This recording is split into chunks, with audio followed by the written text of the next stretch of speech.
आता ते काय आहे, आता उपासाला काय चालतं हे म्हणले तुम्ही. आता ते जेव्हा मात्र जंगलामध्ये होते ना, जंगलामध्ये पूर्वीच्या काळी मात्र अशाच पद्धतीनं फळं होते, कंदमुळं होते. त्या टायमाला मात्र अशाच पद्धतीनं त्यांनी ते केलं.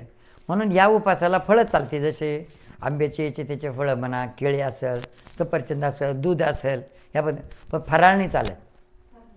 फराळ नाही चालत, फक्त ह्या पद्धतीनं काही उपासाला. आता जसं आपण नवरात्रामध्ये सांगतो, नवरात्रामध्ये भगर नाही चालत, नाही साबुदाणा पण नाही चालत, भेंडी डांगरांचं की याची भाजीच चालते फक्त. त्याच्या पद्धतीने ऋषीपंचमीला दूधच चालतं, ती बी म्हशीचं चालतं. या पद्धतीने तसंच मात्र ह्या उपासाला बी 3 दिवस मात्र या पद्धतीने. आता कोणाकडून मात्र शक्य नसलं तर बा एवढ्या 3 दिवस उपास पकडणं. तर त्यांनी मात्र संध्याकाळी उपास सोडला तरी चालेल, पण सूर्यनारायण उगला का उपास धरून घ्यायचा या पद्धतीनं. म्हणजे असं उठता बसता या पद्धतीने, म्हणजे जसा प्रसंग असेल तशा पद्धतीनं. आणि ज्याला धरणं शक्य आहे कडक, तर त्या पद्धतीनं 3 दिवस कडक उपास करायचं या पद्धतीने. आता काही काही अनुष्ठानामध्ये 7-7, 8-8 दिवस पाण्यावर अनुष्ठान करते. आपल्याकडे आता अनुष्ठान केलं ना 2-3 जणांनी, पाण्यावर केलं डायरेक्ट अनुष्ठान. म्हणजे अशा पद्धतीनं थोडंसं, पण जिची जशी परिस्थिती असते, जेवढं कडक केलं तेवढं. फक्त मग आता तुम्ही गंज फळावरती दुधावरती कडक उपास करशान आणि रागावशान एखादं, काठी उगारशान, एखाद्या दाटवट आवडशान, म्हणजे झाला उपास. नाही, संध्याकाळी म्हणजे आपण आता त्या टायमाला तशाच स्थितीमध्ये जायचं. कारण 3ऱ्या पाराला उपास सोडावा लागतो ना आपल्याला. पण 3रा पारा म्हणजे 5:30ला बी नाही सोडता येणार आपल्याला, संध्याकाळी सोडायचं आपण 8-8:30च्या दरम्यान. सायंकाळची पूजा बिजा करून घरची, घरची पूजा बिजा करून न उपास बिपास सोडायचं. मग ते सांगितलेलं हरी जागरण वगैरे हे ते करायचं. हो का नाही करमणूक थोडीशी असे, जसं आपण चेष्टा वगैरे आता कधी बसतं ना लग्नाच्या टायमाला, बसल्यानंतर एकमेकीची चेष्टा करता, एकमेकीचे नावं घेणं, काही मात्र अशा पद्धतीने थोडं गोष्टी, काही खेळणं. आता नवरात्रामध्ये टिपऱ्या यायचे खेळत हे, तशा पद्धतीनं खेळायचं. असं करमणूक, हरी जागरण करायचं बघ त्या दिवशी रात्री. बाकी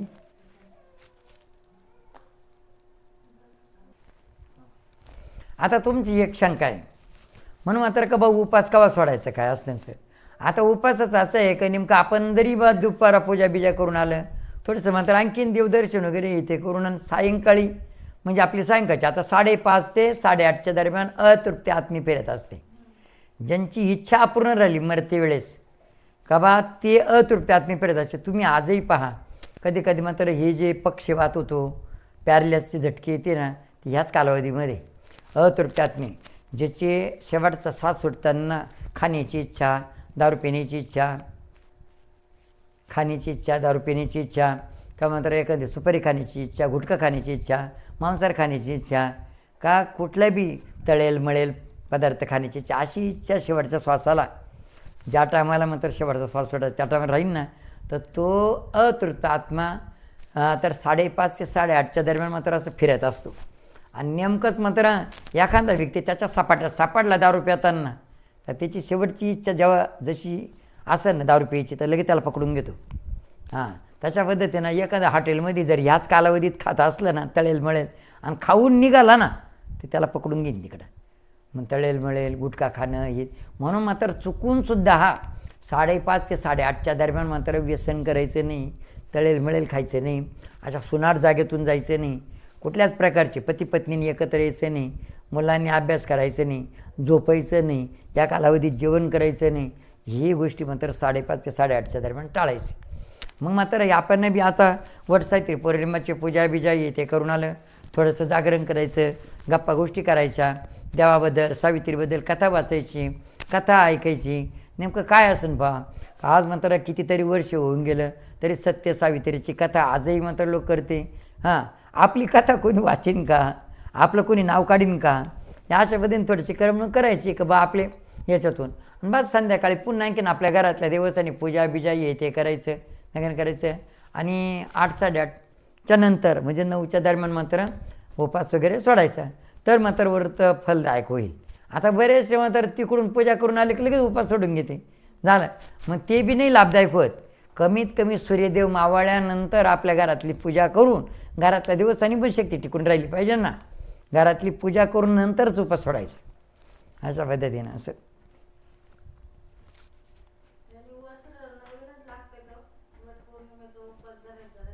हे बा, आता जर वस्त्र नवीन जरी नसली, परिस्थिती नसली, तिथं काय बा नवीनच लागतं असं काही नाही. जर आपल्याकडे त्या रंगाचं वस्त्र असेल, नसेल त्या रंगाचं वस्त्र, तर आपलंच धुवून चुन आणि मात्र तेच वस्त्र आपण परिधान केलं आणि थोडंसं मात्र सांगितलं ना टेलरकडे, जर समजा ते कटिंग कुटिंग करेल मात्र एवढा एवढा कपडा राहील, तर तो कपडाच म्हणून अशा पद्धतीनं करायचं. परिस्थिती नाही त्या पद्धतीने, ती बी देवाला पावन होऊन जातं का बा तेच केलं पाहिजे असं काही नाही. या पद्धतीनं म्हणजे असं परिस्थितीनुसार देव काय म्हणत नाही तुम्ही असंच करा म्हणून, असंच आणा म्हणून. फक्त हट्ट आपलाच राहतो. अशी साडी आणा, असं जंपर आणा, अशी चप्पल आणा, अशाच बांगड्या आणा, अशीच मॅचिंग आणा.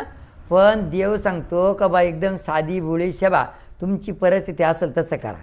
नाही तर मग आता असं आहे, एखाद्यानं मागितले बा तसंच आणायचं, आणि आता तसंच जर आणायचं म्हणलं मग तो गेला चोरी करायला, चोरी करून आणलं काय भावच पडेल ते नेमकं.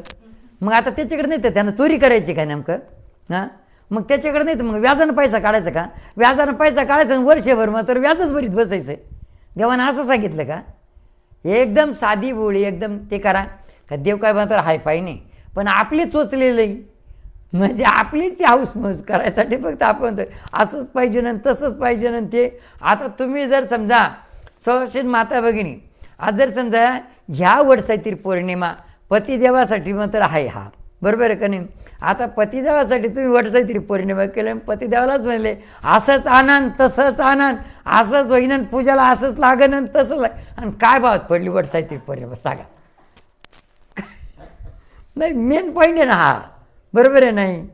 पतिदेवासाठी खर्च, पतिदेवाला जर असा त्रास दिले हो, काय भावात पडलं ते सण? ती व्रत लाभदायक तरी होईल का? हां, जैशी स्थिती आहे तैशा परी राहे, कौतुक तुपाय संती जाते. बस अशा परिस्थितीनुसार पतिदेवाच्या खांद्याला खांदा लावून चालणं आणि पतिदेवाला मात्र सगळ्या कामात सहकार्य करणं आणि पतिदेवाच्या परिस्थितीला जाणून घेणं, हे व्रत सगळ्यात श्रेष्ठ आहे. आणि ते सत्य सावित्रीने केलं म्हणून मात्र तिचं आज नाव आहे. ती लाकडं तोडायला जायची, लाकडं इकायची, राजाची मुलगी होती तरी ती म्हणली नाही अशी साडी आणा ना, तमका आणा, असं तमका आणा, बरोबर आहे का नाही? पण आपल्याला नाही ना, म्हणून मात्र अनुभव येत नाही. म्हणून ह्या कलियुगामध्ये सगळ्या परेशानी झाल्या, त्याला कारणीभूत ही, बरोबर आहे ना? म्हणून मात्र पतीला परमेश्वर मानायचं, पतिदेवासाठी व्रत करायचं, पतिदेवालाच म्हणायचं ही आणा ती आणा, आमका आणा, फलन आणा, बेसन आणा, मॅचिंग. त्या बायापेक्षा हायफाय आपलं दिसलं पाहिजे, याला मात्र वटसावित्री पौर्णिमा म्हणत नाही. सत्य सावित्रीचे गुण आपल्यात उतरले पाहिजे. सत्य सावित्रीने यमाच्या तावडीतून मात्र यमाला फसवलं, यमाच्या तावडीतून पतिदेवाला सोडवलं. एवढा मोठा अधिकार आहे, एवढा मोठा अधिकार. तसा अधिकार मात्र आपल्याला प्राप्त झाला पाहिजे. म्हणून मात्र एकदम साधं सिंपल, जसं आसन, जशी स्थिती असेल, जे असेल ते असेल त्या पद्धतीनं करायचं. त्या पद्धतीनं थोडंसं असं का एवढं मात्र हायफाय नाही करायचं. या गोष्टी समजून घ्यायच्या, सगळ्या गोष्टी. बस देवाला सगळं कळतं ना, देवाला काही सांगायची गरज नाही. परिस्थिती बा अशा पद्धतीनं परिस्थिती येईल त्या टायमाला करू असं.